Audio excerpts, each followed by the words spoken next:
नमस्कार दोस्तों, आज की वीडियो में बात करेंगे भारत में राशन कार्ड सिर्फ सस्ते अनाज पाने का जरिया नहीं बल्कि ये गरीब और मध्यम वर्ग के परिवारों के लिए एक अहम सरकारी दस्तावेज बन चुका है। इसी वजह से सरकार समय समय पर इसके नियमों में बदलाव करती रहती है ताकि योजनाओं का लाभ सही लोगों तक पहुंचे, सिस्टम में पारदर्शिता बनी रहे। जनवरी 2026 से राशन कार्ड से जुड़े कुछ नए नियम लागू होने जा रहे हैं जिनका असर देश के करोड़ों कार्ड धारकों पर पड़ेगा।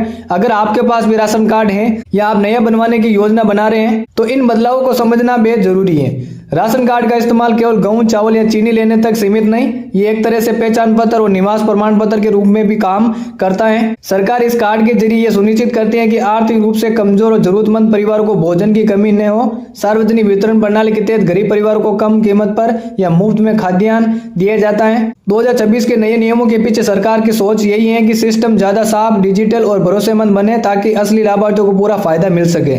नए साल की शुरुआत के साथ राशन कार्ड से जुड़े नियमों में कई अहम बदलाव देखने को मिल सकते हैं। इनमें सबसे बड़ा फोकस पात्रता, राशन की मात्रा और अन्य सरकारी योजनाओं से जुड़ने पर है। सरकार चाहती है कि जिन लोगों को सच में जरूरत है उन्हें ज्यादा लाभ मिले और जो लोग सक्षम हैं वे खुद सिस्टम से बाहर हो। इसी उद्देश्य से पिछले कुछ समय से लगातार डाटा की जांच, रिकॉर्ड अपडेट की जा रही है। सरकार ने हाल ही के वर्षों में गिव अप अभियान चलाया था जिसके तहत सक्षम परिवार से अपील की गई थी कि वे स्वेच्छा से अपना राशन कार्ड सरेंडर कर दें। नियमों के मुताबिक जिन परिवारों के पास 4 पहिए वाहन, जिनका कोई सदस्य आयकर देता हो या जिनकी आय तय सीमा से ज्यादा, वे मुफ्त राशन के पात्र नहीं माने जाते। सरकार ने यह भी साफ किया था कि अगर कोई अपात्र व्यक्ति फिर भी राशन लेता पाया गया तो उससे बाजार कीमत के हिसाब से वसूली की जा सकती है। इस अभियान का असर साफ दिखाई दिया। देश के अलग अलग राज्यों में लाखों अपात्र लोगों के नाम राशन कार्ड से सूची से हटाए गए।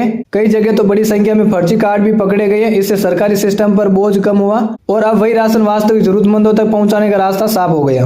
अपात्र लोगों के नाम हटने के बाद सरकार के पास अतिरिक्त राशन भंडार उपलब्ध हो गया। इसी को ध्यान में रखते हुए जनवरी 2026 से कई राज्यों में राशन की मात्रा बढ़ाने की तैयारी की जा रही है। सरकार की योजना है कि गरीब परिवार को मिलने वाला अनाज पहले से ज्यादा दिया जाए ताकि महंगाई के इस दौर में उन्हें राहत मिल सके। इसके साथ ही ये भी विचार किया जा रहा है कि सिर्फ गेहूं और चावल तक सीमित नहीं, राशन में दाल, खाद्य तेल और अन्य पोषण से जुड़ी चीजें भी नियमित रूप से दी जाए।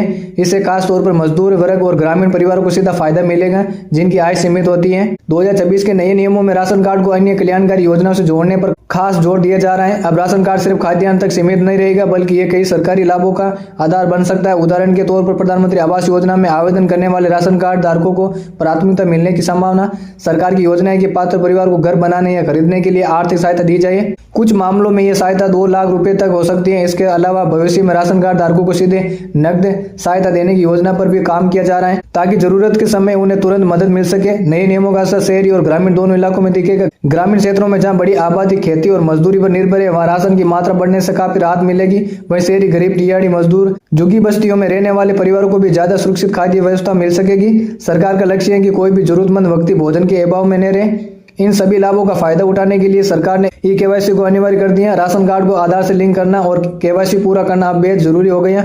सरकार ने साफ संकेत दिए कि जिन कार्ड धारकों की ई-केवाईसी अधूरी होगी उन्हें जनवरी 2026 से राशन मिलना बंद हो सकता है।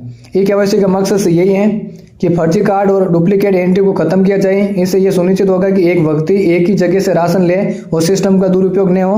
कार्ड धारक अपने नजदीकी राशन दुकान या राज्य के ऑनलाइन पोर्टल के जरिए ये प्रक्रिया पूरी कर सकते हैं। ई-केवाईसी के अलावा अन्य दस्तावेजों का अपडेट होना भी जरूरी है। अगर परिवार में किसी सदस्य की मृत्यु हो गई या किसी ने नया नाम जोड़ा है तो इसकी जानकारी समय पर दर्ज करानी चाहिए। इसी तरह अगर किसी की आय या स्थिति बदल गई तो उसे भी अपडेट करना जरूरी है। सही अपडेट जानकारी होने से भविष्य में किसी तरह की परेशानी नहीं आती। राशन कार्ड के नए नियम 2026 का सबसे बड़ा फायदा यही होगा कि पूरी प्रणाली ज्यादा पारदर्शी और भरोसेमंद बनेगी। जब अपात्र लोग सिस्टम से बाहर होंगे तो असली लाभार्थियों को उनका हक सही तरीके से मिलेगा। डिजिटल रिकॉर्ड और आधार लिंकिंग से भ्रष्टाचार और गड़बड़ी की गुंजाइश भी कम होगी। अगर आप राशन कार्ड धारक हैं तो सबसे पहले ये जांच लें कि आपकी ई-केवाईसी पूरी है या नहीं, आधार लिंक है या नहीं, ये भी जरूर कंफर्म करें। अपने परिवार की जानकारी अपडेट रखें और किसी भी तरह की गलती को समय रहते ठीक करा ले। इससे जनवरी 2026 से लागू होने वाले नए नियमों का पूरा फायदा आपको बिना रुकावट मिलता रहेगा।